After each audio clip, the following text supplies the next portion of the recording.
Hello everyone, welcome back to the channel. Kingdom Silver here, and today we are going to be covering a new topic for the channel. We're going to be covering the gold and silver miners aspect of things and my personal experience in investing in gold and silver miners. You're not going to want to miss this. Please sit back, relax, and enjoy the rest of the video.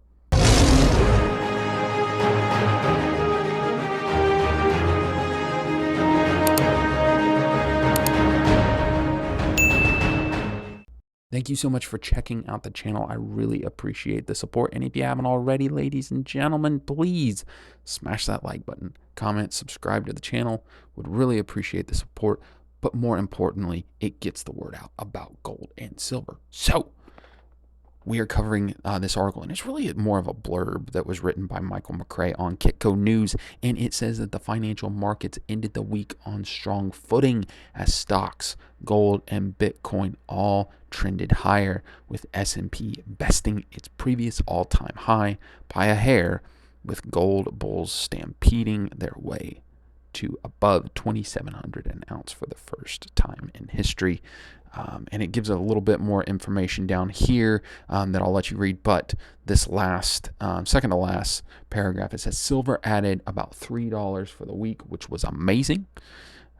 And it closed above $33.70. Many silver miners were sharply up for the week, with Pan American Silver, First Majestic Silver, and Silvercrest all up by double digits. So part of the reason that I wanted to cover this video is that early in my silver journey, I got into listening to Mining Stock Education, and they have the guy that heads that up. Great podcast. There's also a YouTube channel. I will put that in the description to this video. You don't want to miss that.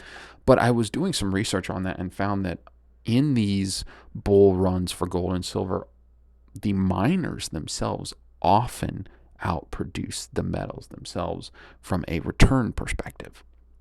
And so I got into it, and I absolutely, this is not investment advice. In fact, I would not recommend what I did. What I did is I just said, okay, I'm going to listen to this podcast. I'm going to listen to these experts, and anytime that they have a stock pick, I'm going to look into it a little bit, and if I feel, peace on it, I'm going to invest in it. And so some of the stocks that are mentioned here, Pan American Silver, First Majestic Silver, and Silvercrest, were all ones that I did invest in. Now, with investing in miners, please know it is very, very risky. And that is something that Mining Stock Education covers. And really, with these type of plays, you are looking for a 10x, a 5x. You're looking for major returns. And so I took a portion of my IRA portfolio and I invested in it. It was a smaller portion. The majority of this IRA, I was focusing on the gold and silver ETFs, which we'll do a video on shortly when this video releases. However, I really wanted to focus on at least having a small portion of that in the stocks. And so how did I do? So I have a couple of screens here to show you of the good and the bad. And the good is in Idaho Strategic Resources.